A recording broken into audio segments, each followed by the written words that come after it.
Noong unang panahon, kapag tahimik ang gabi at maliwanag ang buwan sa kalangitan, ang mga matatanda ay mahilig magkwento. Mga kwentong matagal nang ipinapasa mula sa ating mga ninuno hanggang sa mga susunod na henerasyon. Mga kwento tungkol sa mga nilalang na sinasabing gumagala sa dilim ng gabi. Sinasabi nila ang mga kwentong ito upang ipanakot sa mga bata, upang hindi sila magpagala sa labas. Lalo na kapag sumasapit ang gabi. Sa ganitong mga gabi, kapag maliwanag ang buwan sa kalangitan, ang mga bata ay nagtitipon-tipon upang makinig sa kwento ng lola. Tahimik silang naghihintay, nakaupo sa paligid ng apoy, habang ang mahinang liwanag nito ay marahang sumasayaw sa kanilang mga mukha.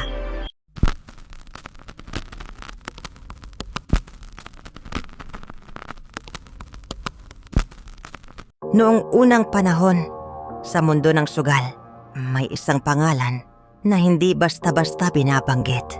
Hindi dahil sa takot, kundi dahil sa respeto. May isang lalaking hindi kailanman natatalo. Sa bawat mesa na inuupuan niya, iisa lang ang ending, panalo. Para sa kanya, ang sugal ay hindi tungkol sa swerte. Ito ay tungkol sa kontrol. Kontrol sa galaw ng kalaban. Kontrol sa takbo ng laro. At higit sa lahat, kontrol sa kapalaran. Pero may isang gabi na may lalapit sa kanya. Isang taong hindi niya dapat pinansin. Gabing tahimik, karaniwan na sana. Sunod-sunod na panalo na naman siya. At gaya ng dati, napapalibutan siya ng mga taong hanga na iinggit. At natatakot, walang gustong makipaglaro ng matagal sa kanya. Dahil alam nila kung sino ang kaharap nila. Isang lalaking hindi natatalo. Pero sa gabing iyon may lumapit. Isang matandang lalaki. Payat, mabagal kumilos. At may mga matang parang may alam na hindi niya maintindihan. Tahimik itong umupo sa tabi niya na parang matagal na siyang hinihintay. Hindi agad nagsalita. Sa halip bahagya itong yumuko at dahan-dahang lumapit sa tenga niya. At sa kanito binulong, kung tunay kang magaling, may isang dapat kang talunin. Sandaling natahimik ang paligid. Hindi siya agad sumagot. Sanay na siya sa mga ganitong hamon. Marami na ang nagtangkang talunin siya. Marami na rin ang nabigo. Pero may kakaiba sa matandang ito. Hindi ito parang paghanga. Hindi rin parang simpleng paghamon. Parang may kasamang babala ang bawat salita nito. Kaya napatingin siya rito. Saan? Tanong niya. Dahan-dahang ngumiti ang matanda. Isang ngiti na hindi niya maipaliwanag. At saka ito muling lumapit. Mas malapit pa. At sa mahinang boses na halos hindi marinig. Binulong nito ang isang lugar.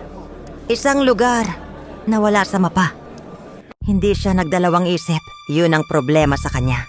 Hindi siya marunong umatras. Kaya sinundan niya ang lugar na sinabi ng matanda. Malayo, tahimik. At walang kahit anong ilaw. Pagdating niya, isang lumang gusali ang bumungad sa kanya. Kupas na ang mga pader. Sirang-sira ang pinto. At ang paligid, tila walang buhay. Walang tao. Walang ingay. Pero bukas ang pinto. Parang may naghihintay sa loob. Saglit siyang tumigil. Huminga ng malalim at dahan-dahang pumasok. Pagpasok niya, agad niyang naramdaman ang lamig. Hindi yung lamig ng hangin, kundi yung lamig na parang may mali. Mas tahimik sa loob. Mas mabigat ang pakiramdam. At sa gitna ng silid, may isang mesa. Nag-iisa. At sa harap nito, may isang lalaking nakaupo. Hindi gumagalaw. Hindi nagsasalita. At hindi makita ang mukha. Nakatago sa anino. Unti-unti siyang lumapit. Maingat. Parang ayaw gambalain ang katahimikan. Hanggang sa makarating siya sa mesa. At umupo sa tapat ng lalaki. Tiningnan niya ito. Ikaw ba ang hinahanap ko? Walang sagot. Kahit kaunting galaw, wala. Sa halip, dahan-dahang inilapag ng lalaki ang baraha sa mesa.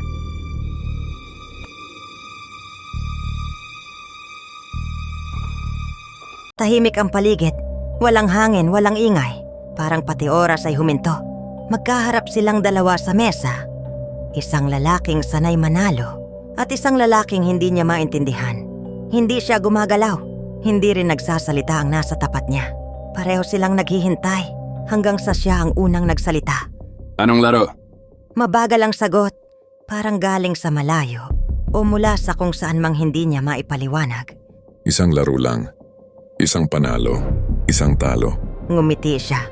Kumpiyansa, parang wala siyang kinatatakutan. Ano ang pusta?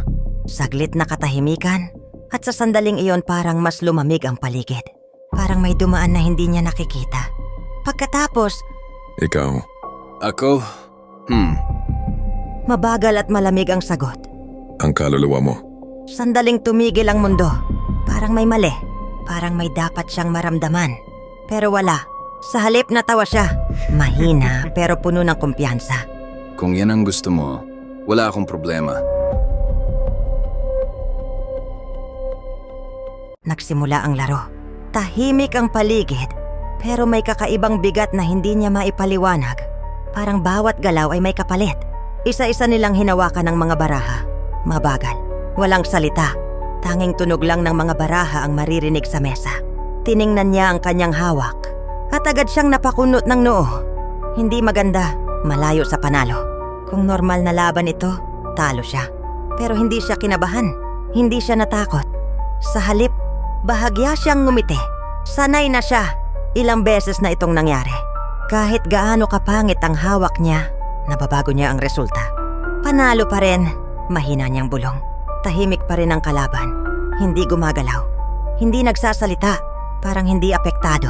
Kaya siya na ang unang kumilos. Dahan-dahan niyang inilapag ang kanyang mga baraha sa mesa. Isa-isa. Walang pagmamadali. Alam niyang hindi ito sapat. Pero hindi iyon mahalaga. Sandaling katahimikan. At saka, dahan-dahang inilapag ng kalaban ang mga baraha nito. Mas maganda, mas malinaw na panalo. Walang duda.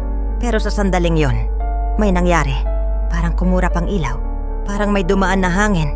At sa isang iklap, nagbago ang lahat. Ang mga baraha sa mesa. Nag-iba. Hindi niya maipaliwanag kung paano. Pero ang resulta, panalo siya. Napangiti siya. Dahan-dahan, may halong yabang. Parang normal lang. Parang inaasahan na niya. Sinabi ko na sa'yo, Mahina niyang sambit. hindi ako natatalo. Hindi siya nagtaka. Hindi siya nagtanong. Sa halip, lalo lang siyang naging kumpiyansa. At sa kabilang side ng mesa, hindi pa rin gumagalaw ang kalaban. Pero sa dilim, parang mas lalong lumalim ang anino nito.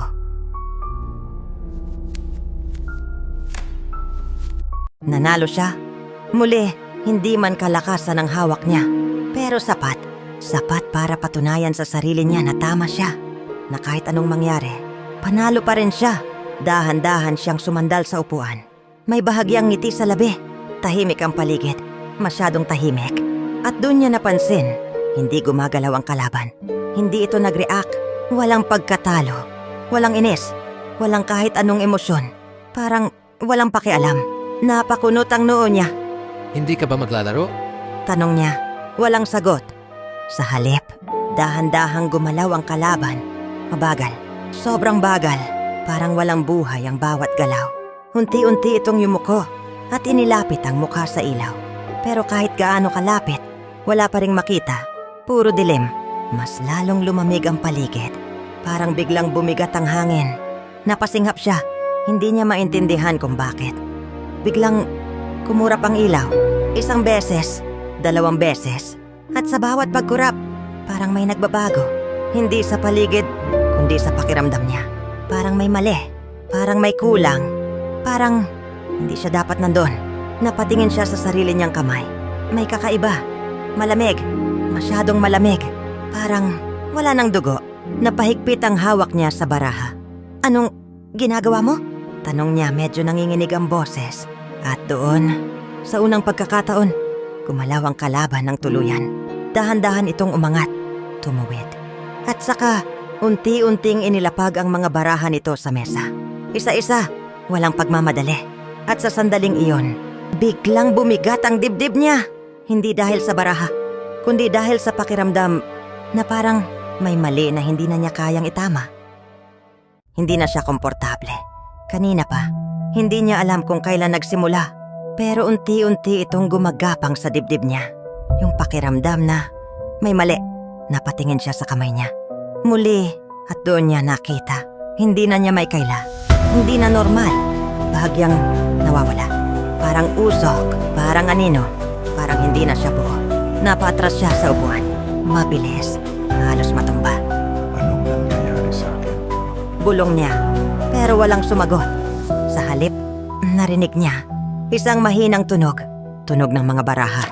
Isa, dalawa. Napatingin siya sa mesa.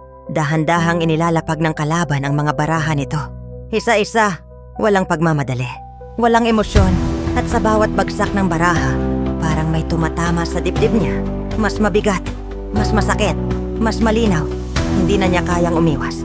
Hindi na niya kayang ipikit ang mata. Kaya tiningnan niya, buwang-buo, at doon, sa unang pagkakataon, nakaramdam siya ng takot. Hindi dahil sa baraha, hindi dahil sa laro, hindi dahil sa katotohanan na unti-unti nang lumilitaw. Biglang, kumurap ang ilaw at sa sandaling iyon, may nakita siya. Isang imahe, isang alaala, dugo, sigawan, kadiliman, at isang bagay na matagal na niyang hindi inalala. Isang gabi, isang laro, at isang pagkatalo na hindi niya kailanman tinanggap. Napasinghap siya, malalim, mabigat. At doon niya naalala, hindi ito ang unang beses. Hindi ito ang unang laro. At higit sa lahat, hindi na siya buhay. Sa puntong iyon, hindi na siya mapakali. May mali, may kakaiba, pero hindi niya alam kung ano. Tumingin siya sa mga baraha niya. Mahina, hindi sapat para manalo. Hindi katulad ng dati. Hindi katulad ng mga gabing siya ang hari ng mesa.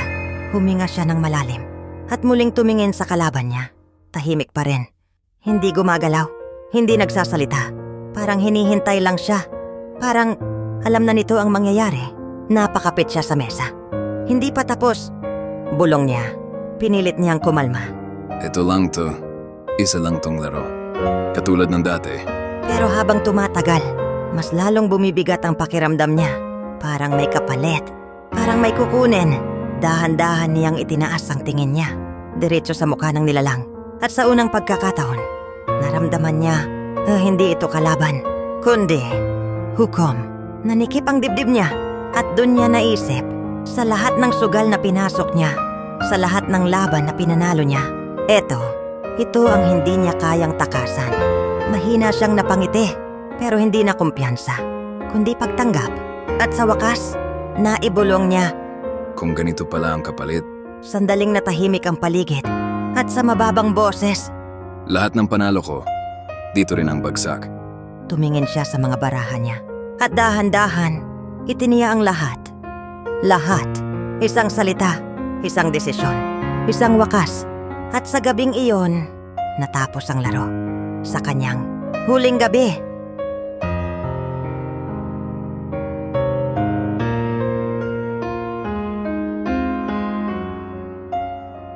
May mga laro sa buhay na akala natin kaya nating kontrolin. Akala natin, swerte lang ang puhunan. Akala natin, kaya nating bumawi anumang oras. Pero may mga pagkakataon na hindi pera ang tunay na tinataya. Minsan, tayo mismo, sa bawat desisyon, sa bawat sugal na pinipili natin, may kapalit na hindi natin nakikita. At kapag dumating ang oras, hindi lahat ng laro may second chance.